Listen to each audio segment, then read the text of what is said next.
So we're going to look at some stats today, so calculating the mean, median and mode for environmental data. So first of all, we'll look at some physical factors that affect the distribution of organisms in the environment. So you've got temperature, which can be measured by a thermometer or a probe. As an example, how it affects the living organisms. In low temperatures, the metabolism is slow. This reduces the activity of animals that can't regulate their body temperature. Nutrients, measured by chemical analysis, and it affects plants and microorganisms because they need ions to live, and plants don't grow very well in low nutrients. The amount of light can be measured using a light sensor, and it can affect plants that need light for photosynthesis. The availability of water can affect most living organisms because most organisms contain a high proportion of water. Availability of oxygen in the soil can be measured by an oxygen electrode, and oxygen is needed for respiration, so only special animals can live in water with low concentration of dissolved oxygen. Carbon dioxide, you can measure that using gas analysis. The effect is that carbon dioxide is essential for photosynthesis, and therefore if it's low carbon dioxide, it may be a limiting factor. So just as an example, some scientists investigate the activity of insects, and they measured the temperature in a field at 12 p.m. each day for 1 week, and the temperatures over the 7 days were 19 degrees C, 21, 18, 22, 18, 17 and 25 degrees C. So first of all, you need to be able to calculate the mean. So you'd add them all up and divide by 7 because there's 7 numbers. So the total is 140 divided by 7, so the mean is 20 degrees C, the mean temperature. Next one, median. So to find the median, you need to rearrange the temperatures in ascending order, and then you find the middle value. So you put them in order 17, 18, 18, 19, 21, 22, 25, and the middle value is 19 degrees C. If the 2 numbers left in the middle, you have to add them together and divide by 2.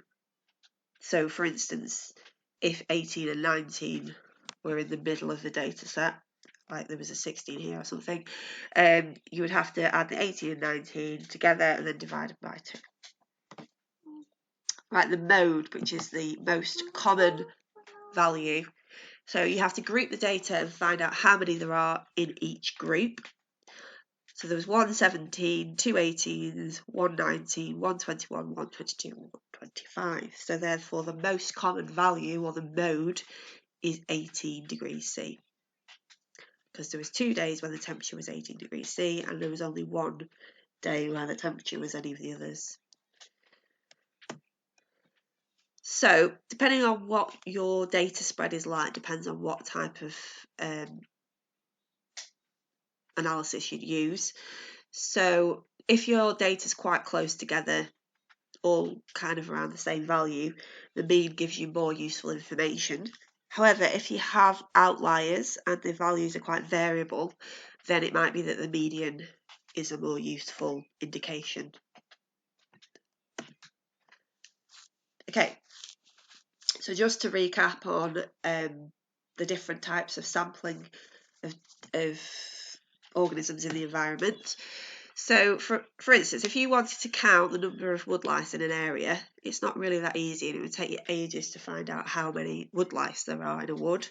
So instead of counting all the woodlice, instead you would use sampling. So you count the numbers in a small area, and then you extrapolate this, use it to estimate the total in a larger area. And as I said last time, we use Quadrats, which is the most common method of sampling. And they are a square frame. They can either be 10 centimetres, 50 centimetres or 1 metre each side, and they're subdivided into smaller squares. The more quadrat counts you take, the more reliable the data becomes and the more valid the data becomes. So you should always use a large number of quadrats to find for your sample. Yeah, so you don't sample all parts of the lawn or the field or whatever you're sampling, but you have to make sure that you're not biased over where you actually place the quadrats. So you can either use random sampling or systematic sampling. So we did random sampling last time, where you use the random coordinates generated on a computer, and then the random number table, you use it to make a massive grid on the lawn, and then you pick out you do the coordinates. This lesson we're going to look at systematic sampling, which is where you lay a tape measure on the lawn and then you use a quadrat at regular intervals. But the whole point of both these types of sampling methods is to reduce bias. So, analysing ecological data. How are transects used to collect information about the distribution of organisms? How do we analyse information gained from transects, and how do we analyse information about succession? So, to see how many plants are spread in a habitat, or to measure the change across a habitat, e.g. to measure succession, you would use this method. You would stretch a tape measure, called a transect, along the area. So just a line there. And then you would place the quadrat down at regular intervals along the line. And then you would measure the percentage cover of the plant in the quadrat each time. And transects are used to investigate changes in populations from one area to another. So rocky seashores, the change across that, the change across sand dunes, the change across marshlands. And as I said, you use a tape measure, and then in set intervals you will place a quadrat down and sample them.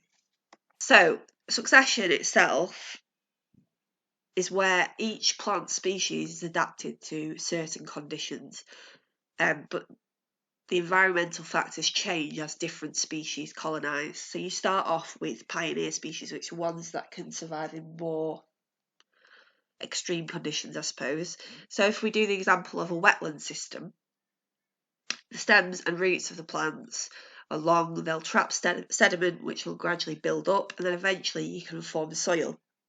So the water around these plants gets shallower, and as that happens, that means that now the conditions are more suitable for other species to colonise. So shallow water is now suitable for other species suited to drier habitats, and these dry land species replace the marshland plants because they're better adapted to the drier conditions. And then eventually all the open water will disappear and only the dry land plants survive, so you can get more and more different species of plants as it gets less marsh-like. So you would always use transects for measuring succession or change over a environment.